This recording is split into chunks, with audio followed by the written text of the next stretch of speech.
Ayan, nagluluto. Ito yung aking dalawang chef. Ay, ano pala, sous chef. Kasi tiga, hiwa lang sila. Talagang chef yun.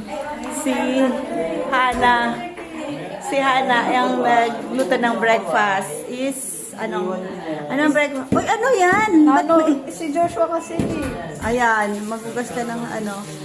Tapos, ito yung mga boss namin yan. Boss-busabos.